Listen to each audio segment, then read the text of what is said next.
Olá, pessoal do sexto ano do Instituto Ana Nery. Gente, vamos continuar com o capítulo 9, falando sobre a questão da atmosfera, tá certo? Hoje a gente vai falar um pouquinho sobre alguns elementos e alguns fatores climáticos, ok? Pessoal, esse assunto começa aí no livro de vocês a partir da página 88, tá ok? Temos aí, ó, os elementos do clima. O clima pode ser definido por uma série de elementos que podemos medir. Os principais são a temperatura, as precipitações, que no caso a gente chama de chuvas, tá? A pressão atmosférica e os ventos. Esses não são os únicos, tá, gente? São os principais. Os principais elementos do clima. E a gente também tem fatores, tá? Como continentalidade, maritimidade, altitude, latitude. Então, a gente vai estar vendo um pouquinho sobre esses elementos e sobre esses fatores. A gente já começou a ver alguma coisa, né, nas nossas aulas online. E a gente vai continuar hoje e vamos entender detalhadamente cada um, tá? O primeiro nós temos aí a temperatura. Diz assim, ó.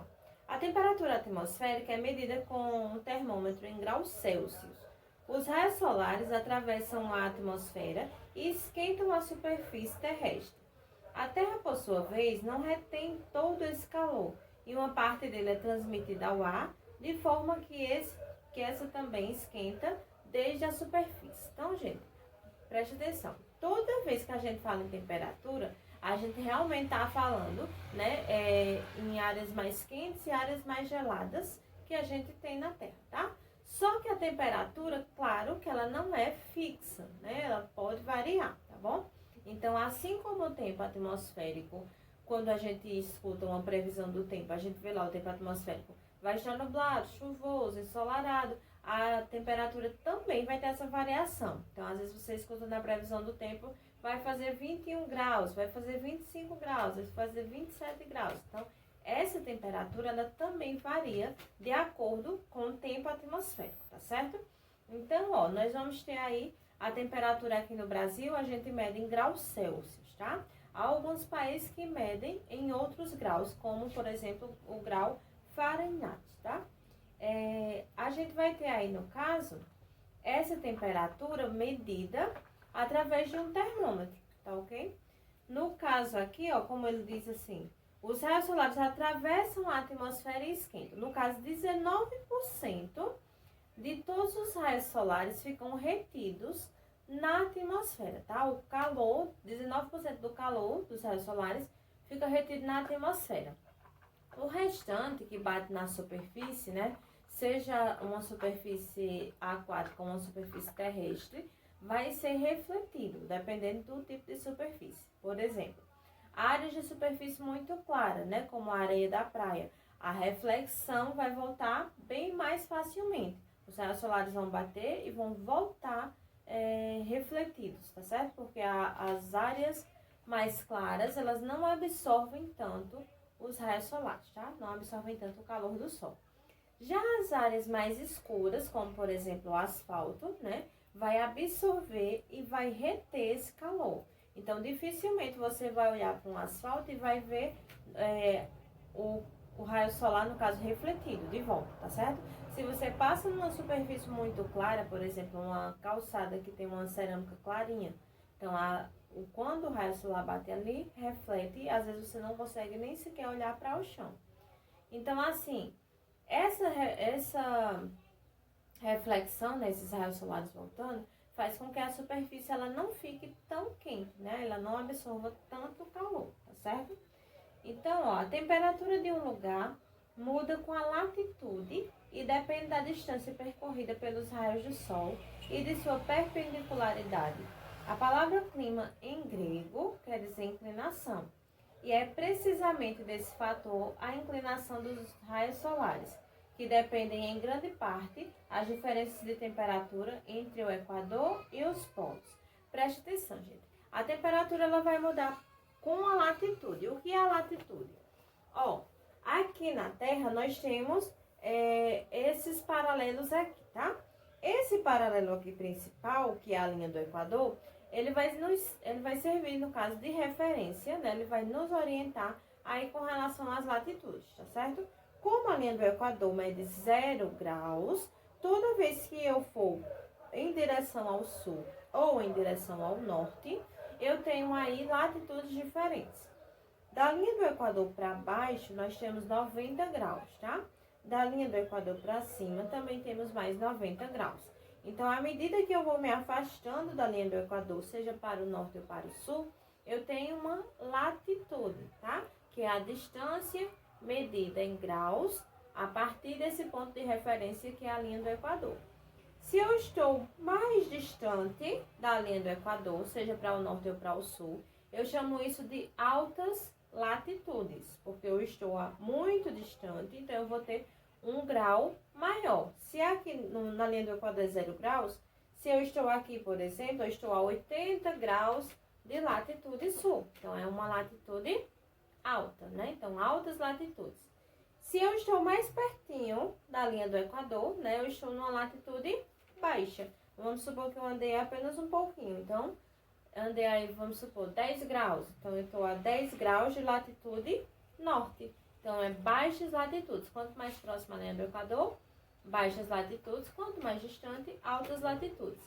À medida que a temperatura vai aumentando, né? Significa que você está mais próximo a essa região aqui, tá? Porque, no caso, próximo à linha do Equador, a gente vai ter temperaturas mais elevadas, porque é a área do planeta que vai receber mais irradiação solar, tá? Quanto mais distante, ou seja, tanto no Polo Norte quanto no Polo Sul, eu vou ter altas latitudes, a temperatura vai ser menor, tá certo? Vai ter temperaturas mais baixas, automaticamente vai ser mais frio ou mais gelado, tá bom? Então, ó, a temperatura ela vai variar com a latitude, tá? Aqui continuando, diz assim, ó. Na linha do Equador, os raios solares chegam perpendiculares e, portanto, concentram seu calor numa pequena superfície. No entanto, nos polos, os raios solares chegam oblíquos, inclinados, e o calor se dispersa por uma superfície maior, tá? E aí, no caso, gente, ó, isso se dá por causa da forma esférica da Terra, né? Os raios solares, eles quando batem aqui, na parte aqui, ó, do polo, ele vai bater aqui e vai irradiar. Então, aqui a gente vai ter uma temperatura mais baixa, né? Porque os raios solares não vão bater diretamente na superfície, mas, ao mesmo tempo, vai ter uma temperatura mais ampla, tá certo? Porque a gente vai alcançar aí outros locais, tá? Porque aí o raio, ele não vai bater diretamente na superfície. Como quando ele diz aqui, ó, os raios solares chegam oblíquos, inclinados, e o calor se dispersa por uma superfície maior, porque ele não vai estar vindo de maneira vertical, tá bom? Ó, aqui diz assim, ilhas de calor, na página 89. Não são apenas as condições da natureza que influenciam nas áreas urbanas. Nelas, os seres humanos são o principal elemento modificador. Derrubando a vegetação, construindo prédios, asfaltando ruas, enfim, expandindo as cidades, eles provocam mudanças na atmosfera, na temperatura e até no regime de chuvas. Pessoal, dá uma olhadinha nessa imagem. Aí vocês vão ver aí, ó, que no caso, nessa área que a gente tem a vegetação, né, nós temos menores temperaturas. E nessa área que é apenas urbana, né, ou seja, onde a gente tem muitas construções, principalmente prédios, vai ter aí maiores temperaturas.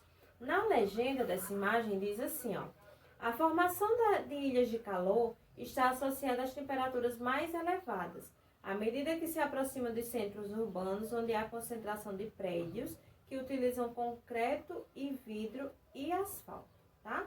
Então, o asfalto, como eu falei para vocês, é responsável por reter esse calor. Os prédios, né, evitam também a questão da circulação do ar e também a ausência de vegetação, né? Que no caso aí, a gente não vai ter aí uma temperatura equilibrada. Vai formar isso que a gente chama de ilhas de calor. Aqui diz assim, ó. Nas cidades, a substituição dos elementos naturais, que no caso é a vegetação, né, os rios, tudo mais, pelos construídos, provoca mudanças nas características da atmosfera local, gerando o clima urbano.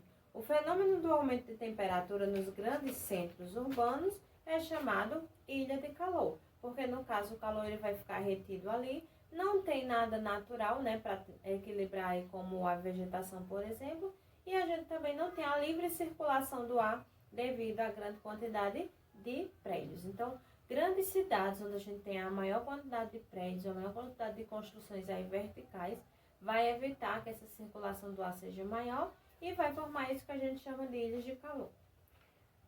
Continuando, ó, as ilhas de calor ocorrem quando a camada mais próxima do solo se torna mais aquecida nas áreas urbanas do que nas rurais, devido à maior quantidade de veículos, indústrias, prédios e à diminuição das áreas verdes. Além disso, as cidades apresentam altos índices de impermeabilização do solo devido ao asfalto e ao concreto de ruas. Esses agentes, asfalto e aumento do efeito estufa, provocam irregularidade no ciclo da água, que, não encontrando espaço para se infiltrar no solo, isolado pela cobertura artificial, evapora mais rapidamente e, por consequência natural, também volta mais rapidamente em forma de chuva, com índices bem acima das médias suportáveis por cada região. Então, gente, ó, locais onde a gente tem água, né, e o calor também é muito grande, essa água mais facilmente irá evaporar, né, isso é o que acontece muito próximo à linha do Equador. Ali, por exemplo, floresta amazônica, a gente tem muita água.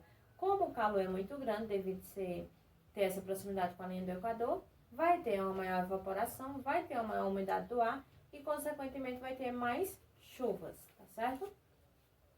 Aí aqui nós temos o conceito de amplitude térmica, ó. A amplitude térmica é a diferença entre a maior e a menor temperatura registrada ao longo de certo período de tempo em uma região. Pode ser medida durante um dia ou durante um ano. Por exemplo, quando você escuta na previsão do tempo, a mínima vai ser de 21 graus e a máxima vai ser de 28 graus. Então, a diferença entre 21 e 28 vai ser, no caso, aí a nossa amplitude térmica, tá certo? Que no caso aí vai ser esses 7 graus de diferença. Claro que a gente tem locais, né, que a amplitude térmica é muito maior, como por exemplo os desertos. Nos desertos a gente tem temperaturas baixíssimas durante a noite e altíssimas durante o dia. Isso porque a gente não tem água presente no local, né, para deixar esse ar úmido. A gente também não tem vegetação, então a gente não tem um equilíbrio aí dessa temperatura. Então, durante a noite são temperaturas baixíssimas, durante o dia são temperaturas altíssimas, ok? Gente, continuando aqui ó, na página 89, vocês têm uma imagem aí que mostra a impermeabilização das ruas das grandes cidades, dificulta a absorção da água pelo solo, causando alagamentos. Então, ó, no caso, quando a gente impermeabiliza o solo, ou seja, passa asfalto, passa concreto, então o solo ele não vai conseguir absorver a chuva. Então, vai causar aí enchentes e vai causar outras coisas do tipo, tá certo? Quando a gente tem o solo natural, como por exemplo no campo, então o solo ele vai absorver essa água, vai infiltrar, né? Vai infiltrar essa água no solo e não vai causar aí, no caso, alagamentos, tá ok? Continuando. Quanto à temperatura, a Terra pode ser dividida em 5 zonas, ó. Essas zonas térmicas, gente, são essas aqui, tá? Que no caso, ó, pertinho da linha do Equador, entre o Trópico de Câncer e o Trópico de Capricórnio, que são esses dois paralelos, essa área central a gente vai chamar de zona tropical ou zona intertropical, tá certo? Que é a área mais quente do planeta, que é a área que recebe mais irradiação solar o ano todo, tá bom? A gente vai ter aqui, no caso, a zona polar sul e a zona polar norte, que são as duas áreas que recebem bem menos irradiação solar e, no caso, são áreas geladas do planeta, tá? Então, por isso que a gente dá esse nome de zona polar, tá? Zona polar norte e zona polar sul. Aí, entre o Trópico de Câncer e o Círculo Polar Ártico, nós temos essa área aqui, que nós chamamos de zona temperada norte. E entre o Trópico de Capricórnio e o Círculo Polar Antártico, nós temos essa área que a gente chama de zona polar, aliás, zona temperada sul, tá certo? Gente, então, ó, a gente chama de zona temperada porque ela nem vai ser muito quente, como essa área aqui do meio, que é a área tropical, nem vai ser muito gelada como nos dois polos, tá? Então, ela vai ser uma zona temperada, que não é muito quente, nem é muito fria, tá bom? Então, aqui, ó, nós temos... a Terra pode ser dividida em 5 zonas. Vamos ver essas zonas aí. Uma zona tropical, que é a área mais quente do planeta, limitada ao norte e ao sul pelos trópicos, recebe a maior quantidade de luz do Sol, o que provoca temperaturas que oscilam na faixa de 20 graus Celsius e fortes chuvas.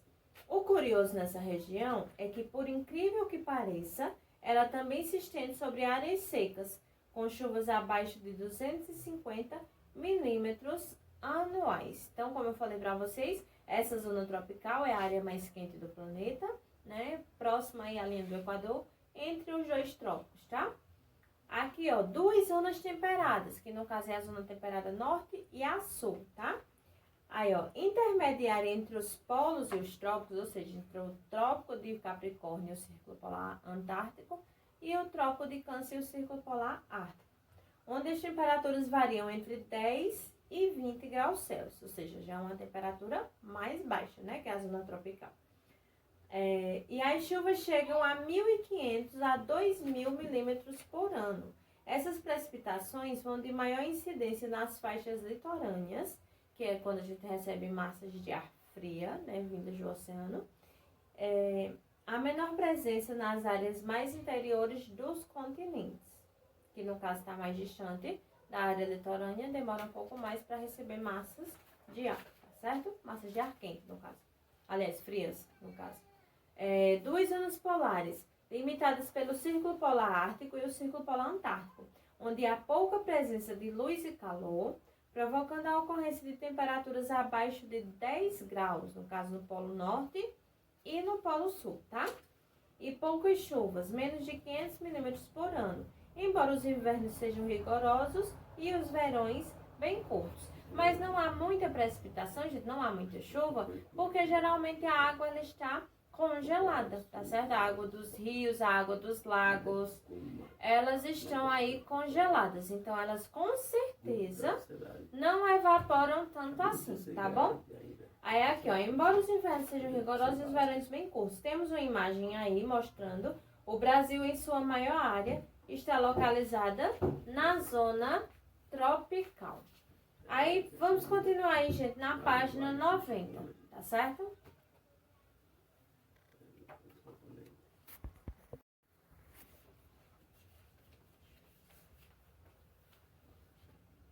Então, pessoal, ó, na página 90, onde a gente tem aí as precipitações.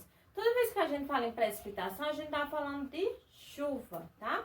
Só que aí não necessariamente somente a chuva em estado líquido. Qualquer tipo de precipitação, tá? Pode ser neve, pode ser granizo, pode ser geada, pode ser orvalho, pode ser neblina, né? E pode ser também a chuva no estado normal que a gente conhece, que é no estado líquido, tá? Aí aqui diz assim: a evaporação das águas dos mares e oceanos, assim como a dos rios e lagos, fornece à atmosfera uma certa umidade. Isto é, uma determinada quantidade de vapor de água em suspensão. Por isso, gente, que em locais que tem muita água, claro que vai ter muita chuva e o ar vai ser mais úmido, vai ser melhor para respirar, tá? Em locais onde você praticamente não tem água, né? Dificilmente também você vai ter chuva. E também, onde a gente tem um pouco a umidade do ar, as pessoas geralmente vão sofrer mais com problemas respiratórios, tá bom? Então, aqui nós temos, ó, as plantas e os animais também contribuem para isso, já que também drenam água do solo através da evapotranspiração. Ó, as plantas, por exemplo, as folhas, né, elas emitem aí a evapotranspiração, que também ajuda nessa questão da umidade do ar, tá bom? Aí, ó, quando a umidade de determinada área atinge seu ponto extremo, ou seja, 100 graus, tá? O vapor de água condensa-se e forma nuvens que se precipitam em forma de chuva, de neve ou de granizo. Gente, preste atenção. A chuva, no caso, vai ser a precipitação normal em estado líquido. A neve vai ser em estado sólido, tá bom? E o granizo são pedrinhas mesmo de gelo, tá bom? Então, ó, tem muita gente que ainda fala chuva de granito. Não é chuva de granito. Granito é rocha, gente. Não chove rocha na nossa cabeça. A gente já viu, né, sobre as rochas metamórficas, magmáticas e ígneas, e a gente viu que cada rocha, ela tem uma formação diferente. Então, granito é um tipo de rocha, tá? Inclusive, muito usada aí para fazer pia, né, de cozinha, para fazer mesa, para fazer um monte de coisa na nossa casa. Então, o granito, ele realmente não chove, tá bom? É uma rocha. Aí, quando você fala sobre a chuva, é chuva de granizo, que são pedrinhas de gelo, tá certo?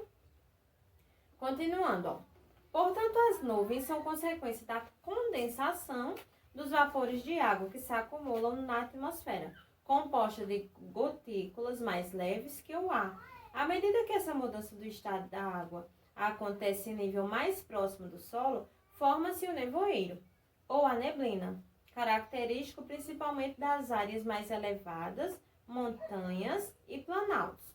As precipitações são medidas pelo pluviômetro, que assinala em milímetros a quantidade total de água que caiu durante um período de tempo, um dia, um mês e etc. Então, a gente tem a imagem de um pluviômetro, tá, gente?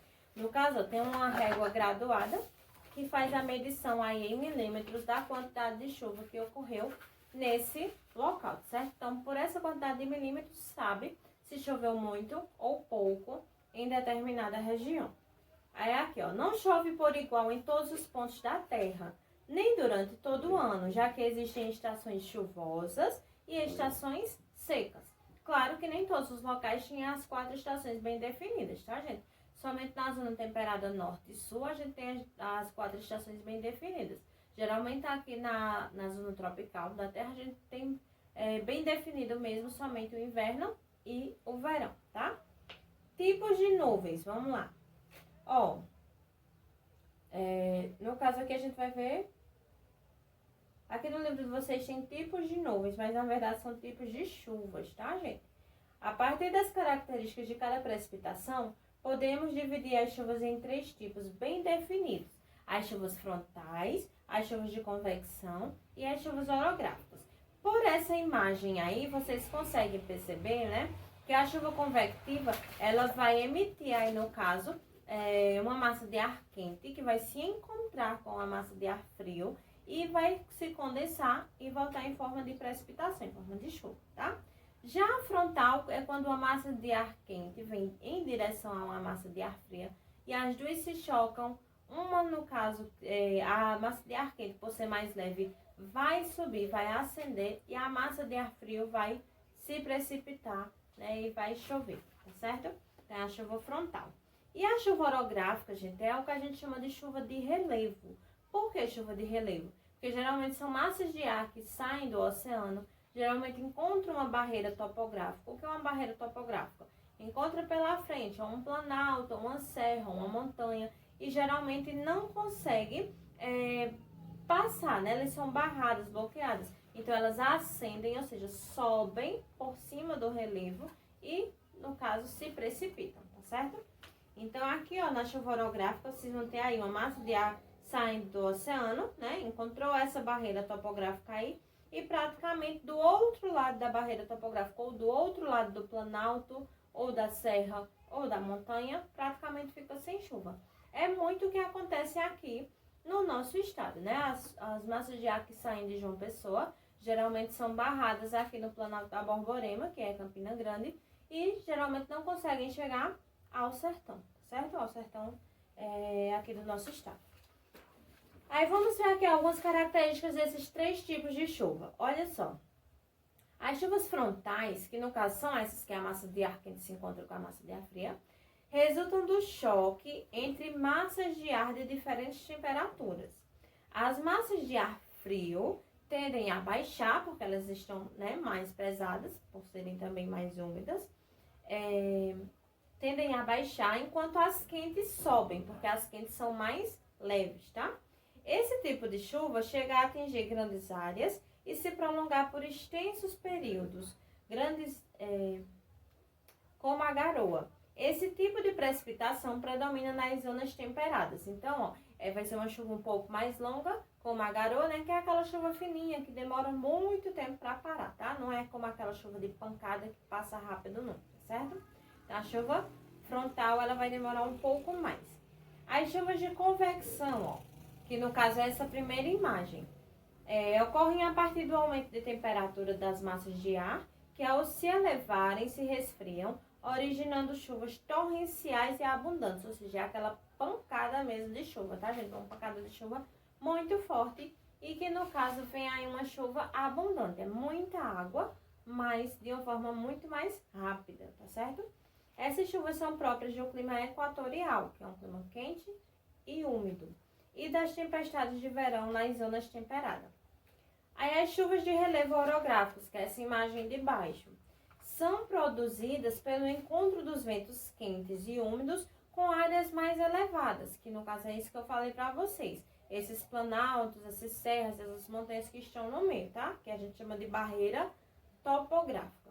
Aí, como as montanhas, por exemplo, sem área de escape, esses ventos quentes são forçados a subir, resfriando bruscamente, ao alcançarem camadas de baixa temperatura, provocando chuvas. Aí aqui nós temos uma imagem mostrando aí, as chuvas de convecção são comuns na região sudeste, principalmente no verão e no final da tarde.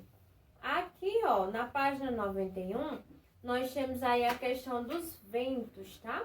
Ó, essas áreas aqui, gente, que a gente tá vendo azul nessa imagem, nesse círculo aí de baixo, tá? Onde mostra as zonas térmicas. Essas áreas azuis é as áreas que a gente chama de alta pressão, tá? E os ventos, no caso, vão em direção às áreas de baixa pressão. Então, a gente tem aí os ventos de leste, os ventos de oeste, né? Os ventos alísios do nordeste, os ventos alísios do sudeste, né? Que estão aí pertinho da linha do Equador. Aí os ventos de oeste, lá embaixo, ó, já seguindo uma outra direção. E os ventos de leste, que são ventos contrários, tá certo? Aí aqui, ó, podemos observar no mapa que na zona intertropical ocorre a maioria das precipitações. Geralmente são abundantes nas zonas temperadas e próximas ao mar e escassas nas áreas internas separadas do mar por cordilheiras, nos desertos e nas regiões polares. Pessoal, então, ó, as chuvas, elas realmente, né, são desses três tipos e a gente vai ter chuvas de formas diferentes, dependendo aí da área, da localização, tá? A pressão atmosférica, preste atenção. A pressão atmosférica, gente, é quando a pressão do ar é exercida sobre a superfície terrestre. Então, por exemplo, em locais muito altos, assim, tipo montanhas, serras, né? A pressão atmosférica vai ser menor, porque a gente vai ter uma menor presença de ar, né, sobre uma montanha do que sobre uma planície ou uma depressão. Então, a gente vai ter uma menor quantidade de ar, o ar vai ser mais denso, mais rarefeito, então vai ser uma pressão atmosférica menor. Em áreas mais baixas, como de planície e de depressão, a pressão atmosférica vai ser maior, porque a gente vai ter uma maior quantidade de ar, tá? Então, vai ser uma pressão maior sobre a superfície terrestre. Aí aqui nós temos dizendo o seguinte, ó, a pressão atmosférica. Chama-se de pressão atmosférica o peso que o ar exerce sobre a superfície da Terra. Essa pressão depende da temperatura do ar.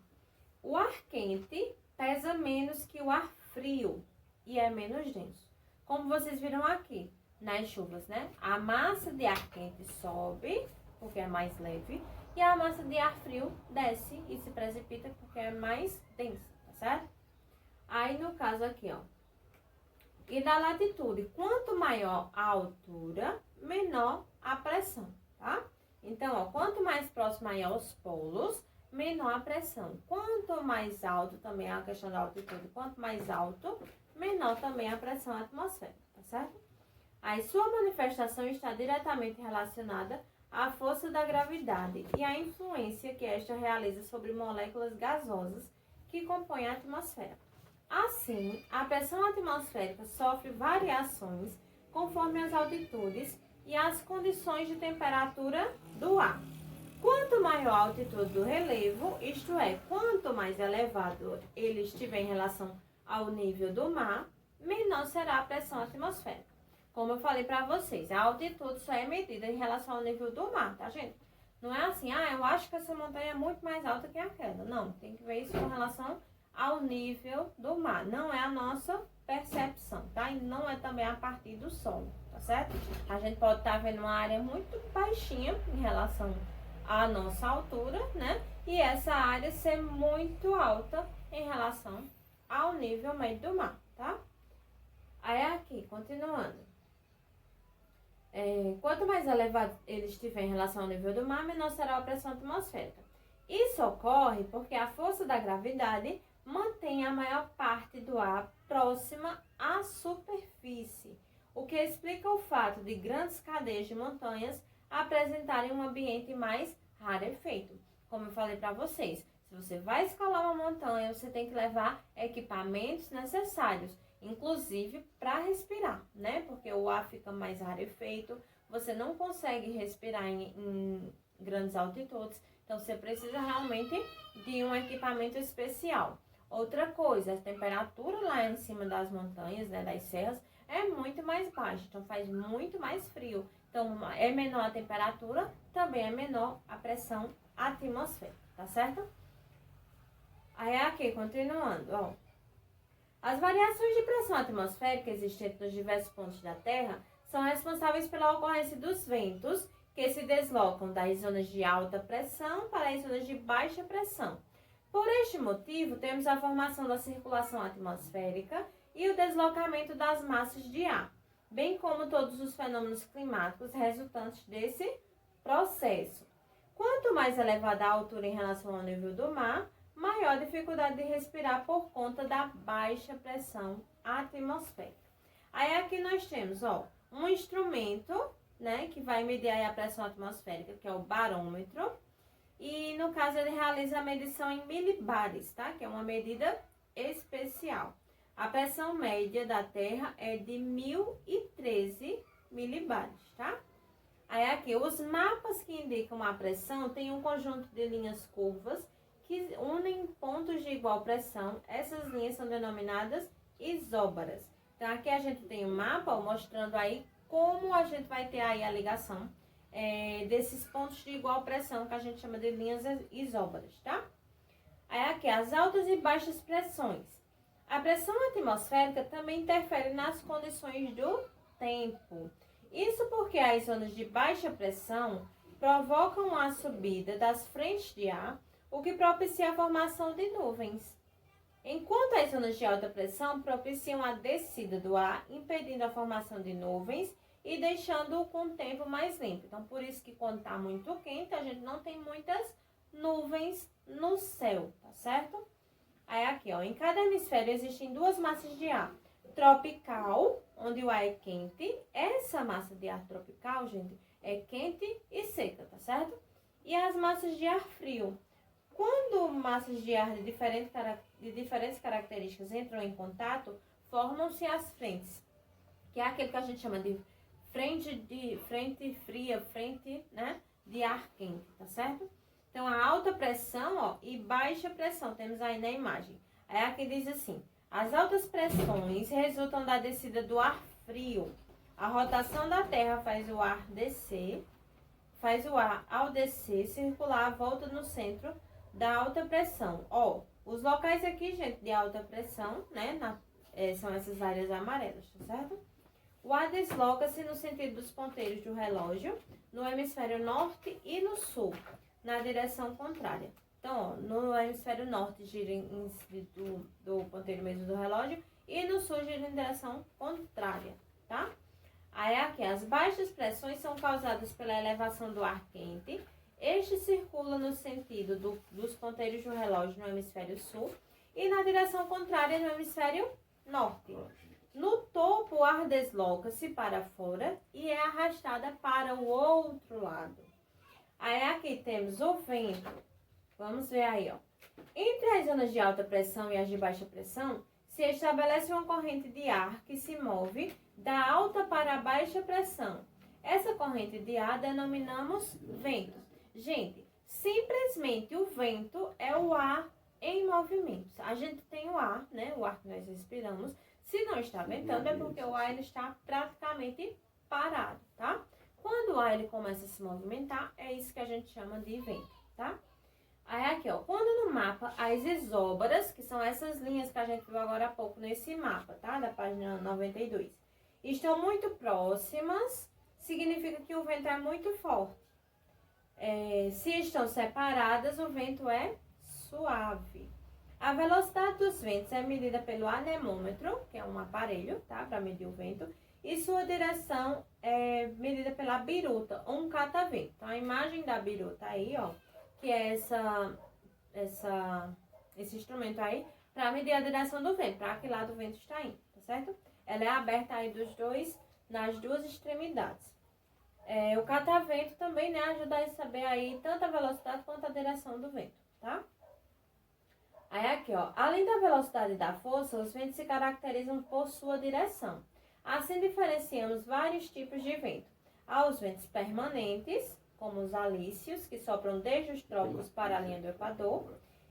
Estacionais, como os ventos de monções, que no verão sopram desde o Oceano Índico para o interior do continente asiático e no inverno do interior da Ásia para o mar. E os ventos ocasionais, que são ventos locais que surgem de várias direções, tá certo? Aí aqui vamos ver um pouquinho sobre os fatores do clima agora. A gente viu sobre a questão dos elementos, agora a gente vai ver sobre os fatores, tá? Aqui diz assim, ó, os elementos do clima variam de um lugar para outro, devido a fatores climáticos, como a latitude, a altitude, o relevo, a maritimidade e a continentalidade. Latitude a gente viu agora há pouco, né? Expliquei para vocês que é a distância aí em graus da linha do Equador. A linha do Equador vai ser o ponto de referência, 0 graus. Se eu estou me afastando da linha do Equador, seja para o norte ou para o sul, chamo isso de latitude, tá? Então, ó, latitude é a distância medida em graus de qualquer lugar da superfície terrestre em relação ao Equador, como vimos no capítulo 3.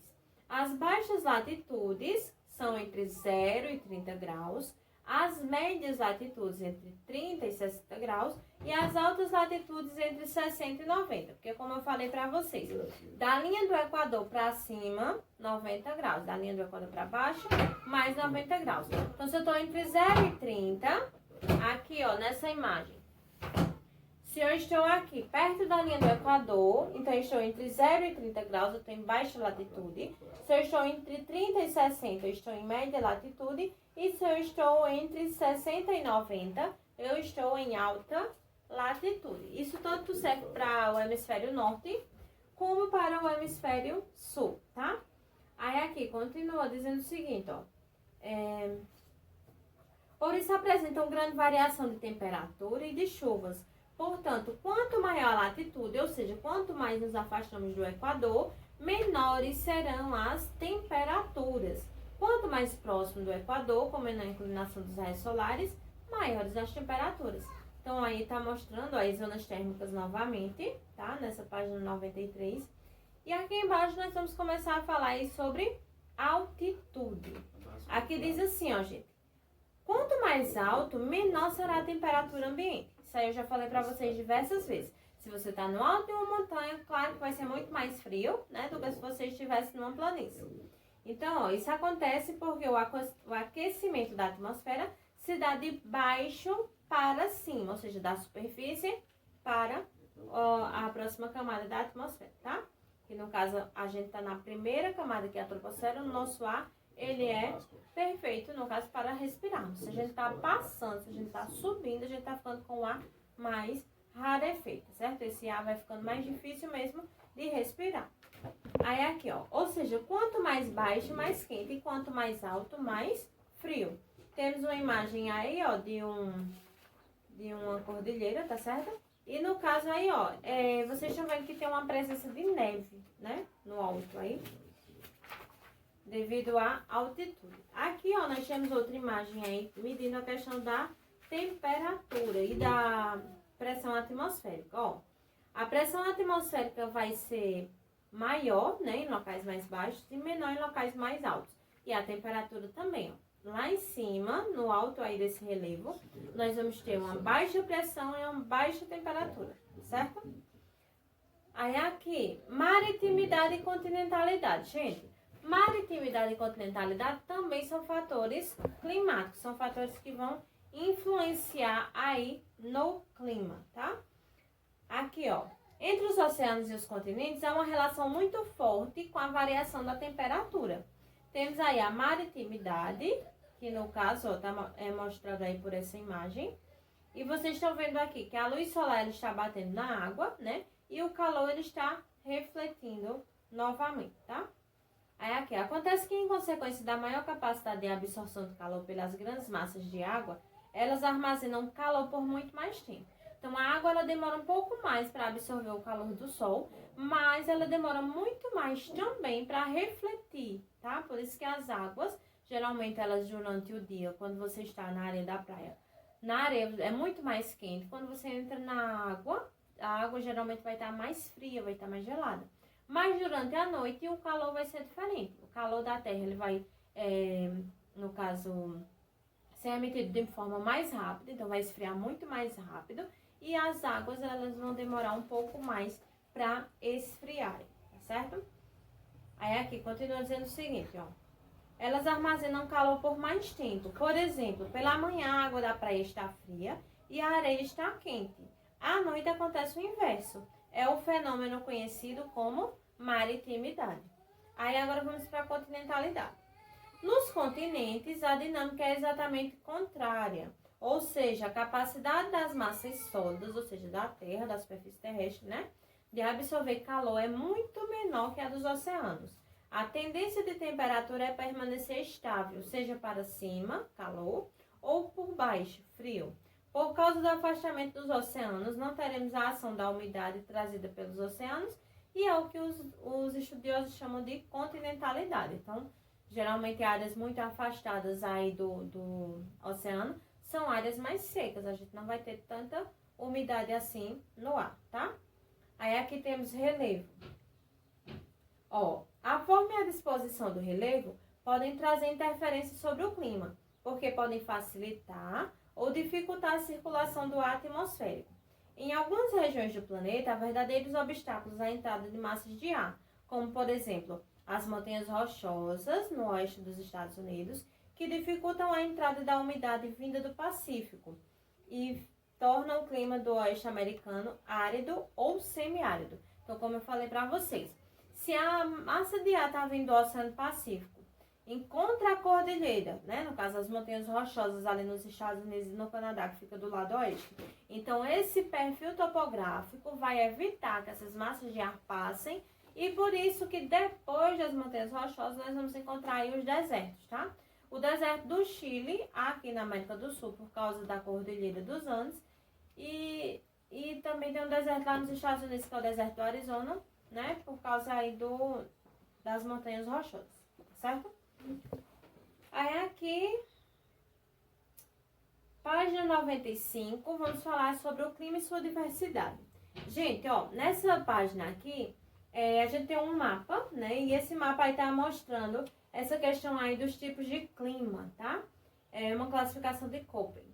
Aí, ó, temos clima equatorial, tropical, subtropical. Pelas cores você vai conseguir fazer a localização. Então, vocês estão vendo aí que os climas mais frios, e clima polar, né, são nas altas latitudes.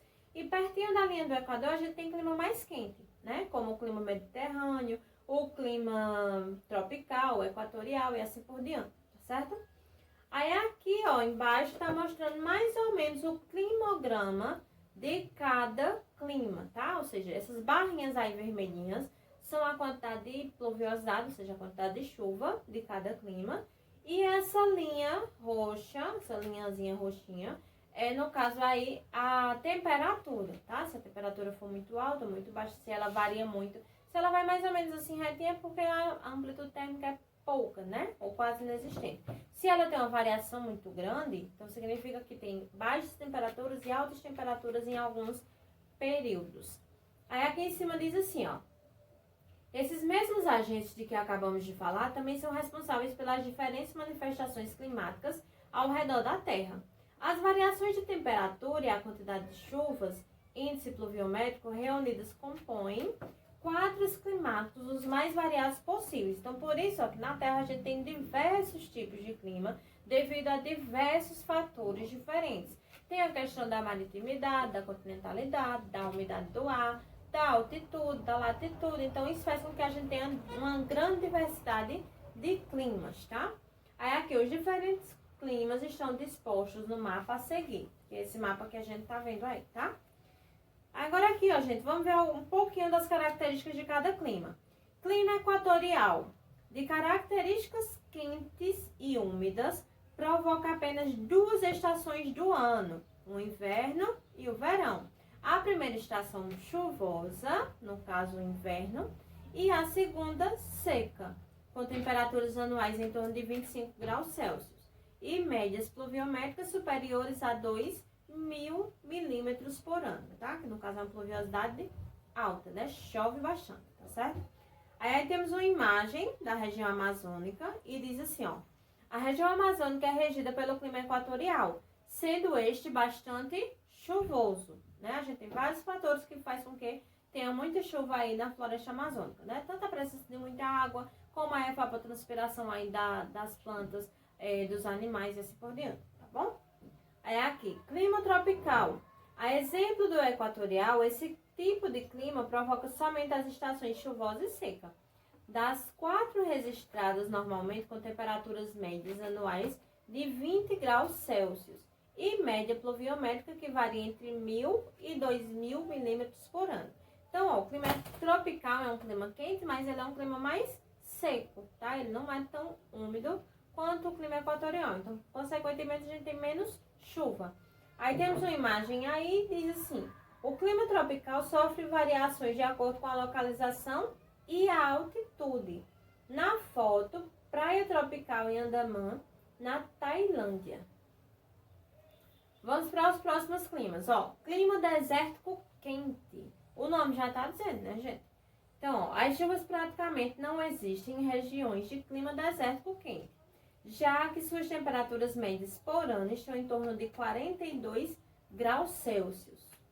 E as precipitações nem chegam a alcançar 200 milímetros anuais, ou seja, menos de 10% do que chove lá na floresta amazônica, tá? Que é uma floresta equatorial. Então, pouquíssima chuva, porque não tem vegetação, não tem água para evaporar. Então, a gente praticamente é uma chuva inexistente em locais aí que a gente tem um clima desértico quente.